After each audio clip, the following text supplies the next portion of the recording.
Galera, perdemos de novo, o sonho acabou.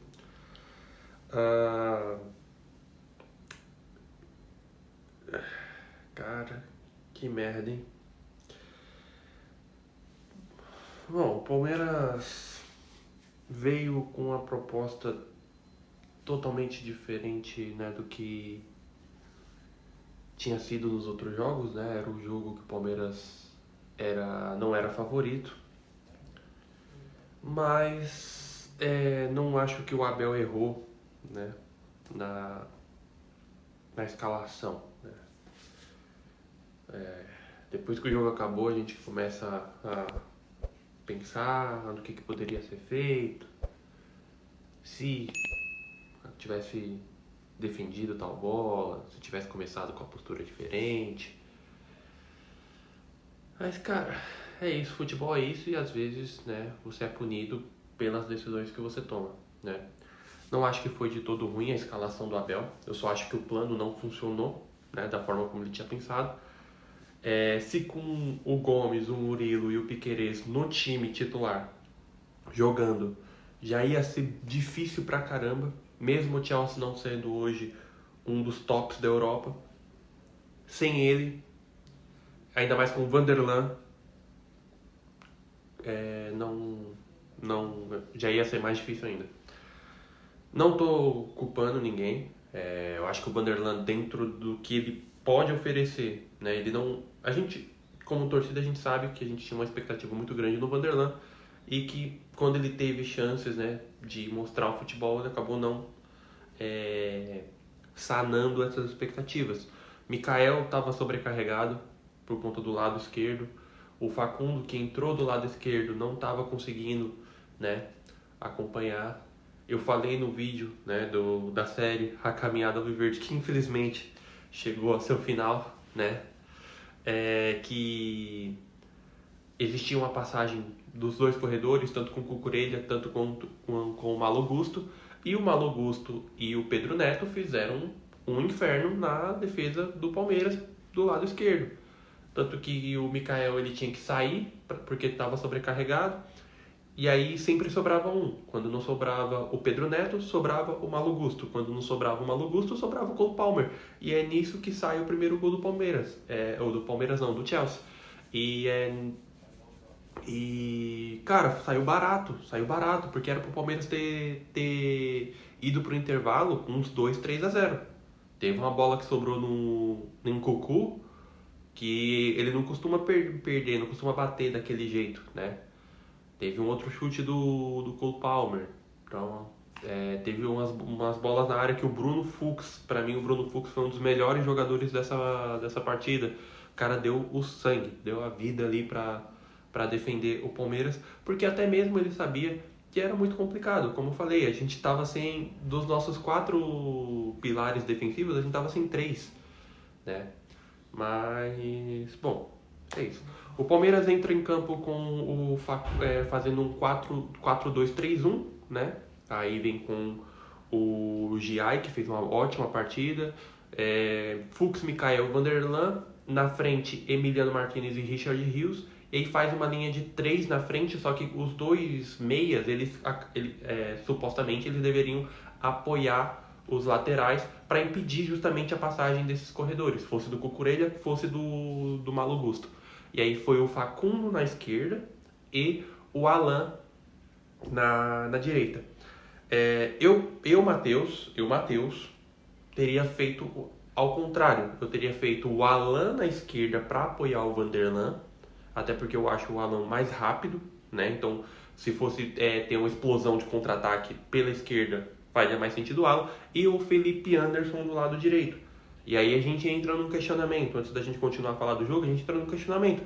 Por que o Felipe Anderson não joga? Por que o Felipe Anderson não joga? O Felipe Anderson é um cara que fez carreira na Europa, tem um pensamento diferente, chega pro Palmeiras, não consegue desempenhar o futebol dele. Aí a partir do momento quando ele começa a desempenhar o futebol, ele joga um jogo, que é contra o Porto, e faz um bom jogo, tá? O time todo do Palmeiras praticamente fez um bom jogo, faltou foi eficácia. E aí não joga mais. Não jogou contra o Al-Ahly, não jogou contra o Inter Miami, não jogou contra o Botafogo e não jogou contra o Chelsea. Fica o questionamento.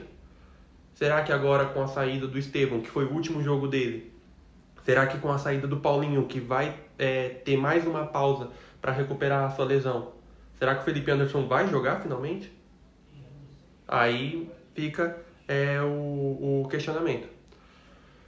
E aí, voltando ao jogo, o Cole Palmer faz um gol, acho que foi o gol mais fácil da vida dele. Faz o gol mais fácil da vida dele. E o Palmeiras ainda assim não consegue encaixar a marcação em campo, porque o time fica todo desmontado. Porque a partir do momento que você tem que fazer a cobertura de uma marcação que não está funcionando, você gera mais espaço do que a marcação frouxa, entendeu? Então o Chelsea teve muito espaço. O Palmeiras volta para o segundo tempo sem alterações, mas com uma mudança de postura. O Palmeiras começa a jogar de fato como um Palmeiras.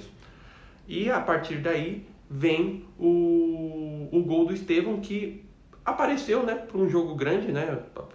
Apareceu por 45 minutos, talvez 30, e acaba fazendo um golaço que coloca a gente no jogo, e a partir daí nasce a esperança de que a gente pudesse fazer a virada. Nisso entra o Maurício e entra o Paulinho, que para mim tem sido os melhores jogadores do Palmeiras na temporada, junto com o Rios, junto com o Aníbal, junto com o próprio Fuchs, né? E é incrível como a entrada do Paulinho com uma perna a menos, mesmo que ele não consiga dar um combate, mesmo que ele não consiga brigar 100% pela bola, já muda completamente. Já muda completamente o ataque do Palmeiras. Tenho que dar os parabéns também pro Vitor Roque. O Vitor Roque disputou toda a bola que ele podia disputar com o Cauio e o Chalobah. Ele disputou. Ele matou todas as bolas no ataque. Digo, matar de domínio. Ele conseguiu segurar. Deu dribles importantes, foi pra cima. Mas, toda vez que ele conseguia passar da linha defensiva, fosse do Gusto, fosse do Chalobah, que foi com quem ele teve o mais embate, não tinha ninguém pisando na área pro cruzamento. Ele conseguiu isso fazer umas 5, 6 vezes, eu acho, se eu não me lembro agora. Foi uma boa partida, mas também é uma participação sem gols do Vitor Roque. Aí a gente entra naquele questionamento. A gente paga uma bagatela alta pelo Vitor Roque, mas ele não consegue ainda desempenhar isso em gols. Mas não vou ser injusto com ele, porque ele fez uma boa partida. Aí entrou o Flaco no lugar dele, né? Acho que esperando que fosse alçar bolas na área. Só que aí ficou um ataque contra ataque, na verdade, né? O Palmeiras ia para a linha de fundo, atacava, finalizava a jogada, ou era desarmado. O Chelsea ia, finalizava a jogada, ou era desarmado. Mas aí, numa jogada muito ridícula, né? Que é para matar o torcedor palmeirense, o Malo Gusto, ele tenta cruzar ou tenta chutar, até agora eu não entendi o que ele quis fazer, e a bola desvia no Giai ou no Rios, eu não entendi ainda se a bola desviou nos dois, e o Everton faz uma leitura da bola, da trajetória original. Ele consegue perceber, na minha visão, tá, gente? Ele consegue perceber a mudança. Eu acho que ele acredita que a bola fosse para fora, e nisso ele abaixa o punho e a gente toma um gol ridículo. E aí o jogo acabou. O Palmeiras não conseguiu mais jogar. E é isso. Perdemos o Mundial. A gente não ganhou de um europeu. A gente não ganhou do Chelsea, campeão da Conference League. A gente não ganhou do Chelsea, campeão da Champions League. Não ganhamos do Manchester United em 99. E perdemos no detalhe o Mundial. O sentimento que fica é de frustração, porque a chave da qual o Palmeiras estava era uma chave acessível, é uma chave que não tinha pego grandes times do cenário europeu, e a frustração ela é ainda maior porque a gente sabe, no fundo, que o Palmeiras não fez o Mundial jogando da forma que a gente espera, jogando da forma que a gente sabe que o Palmeiras sabe jogar. O que mata é isso. Se a gente for colocar na ponta do lápis, o melhor jogo do Palmeiras foi contra o Botafogo, equipe brasileira. O segundo melhor jogo foi o empate contra o Porto, que não saiu vencedor. É isso que frustra a torcida. Mas agora é isso, nem tudo tá certo, nem tudo tá errado. a gente volta pro Brasil, a gente tem Brasileirão aí para disputar, a gente tá disputando, tá a poucos pontos do Flamengo. Tem Copa do Brasil, derby no final do mês contra os Gambá. Tem Libertadores contra o Universitário e tentaremos aí se classificar para a Copa de 2029, seja por ranking, seja por título. Obviamente a gente prefere por título. E seguimos, cara. Seguimos. Parabéns ao Fluminense. Né? O Fluminense está fazendo uma baita Copa. Um cenário totalmente diferente do cenário do Palmeiras. Era o time mais desacreditado e com menos poder financeiro. E tá aí numa semifinal, vai enfrentar o Chelsea. E é isso, cara. É isso. A gente foi pro Mundial com a esperança de ir longe. Eu acho que dentro dos parâmetros para times brasileiros, no contexto geral, o objetivo foi atingido, que era as quartas de final. Acho que para todos os clubes brasileiros, né, no planejamento, quando se planeja o torneio, era as quartas de final. Mas fica aquela sensação de que a gente poderia ter chegado mais longe, quiçá numa final, né? Porque Palmeiras e Fluminense seria um confronto onde não teria favorito e teria grandes chances de jogar uma eventual final, o que não aconteceu. Eu acho que o que mais dói é exatamente isso que eu comentei, a frustração, né? Por conta da chave, a frustração porque o Palmeiras não jogou tudo aquilo que a gente sabe que o Palmeiras pode jogar, e também porque foi igualzinho a 2021, essa merda, né? Chelsea começa melhor, faz o gol, Palmeiras reage, começa a jogar melhor, empata, joga melhor durante boa parte, não consegue virar o jogo, e aí no final do jogo a gente toma um gol ridículo, né? Em 2021 a bola bateu na mão do Luan, acho que nos tempos de hoje nem teria dado esse pênalti, e ontem foi uma falha, não sei se foi falar que foi falha é muito foda, mas porque no replay em câmera lenta, todo mundo fica de otário, né? Mas ali foi muito rápido. Mas eu ainda acho que foi defensável, apesar de ter sido muito rápido. Mas é porque um goleiro do nível do Everton, a gente espera que ele faça grandes defesas. Tanto que ele fez 2 grandes defesas depois disso. Mas é futebol, às vezes a sorte tem que estar do seu lado. E, de novo, pela terceira vez, não tivemos essa sorte ao nosso lado. Infelizmente, 99 foi com o Marcos, 2021 foi o Luan. E 2025 foi o Everton, o Giai ou o Rios, que foi onde a bola desviou, sei lá.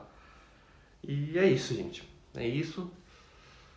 A frustração é grande, mas seguimos. O time vai descansar agora, né? Porque acho que o campeonato volta dia 13, se eu não me engano, contra o Santos ou contra o Mirassol, não me lembro agora.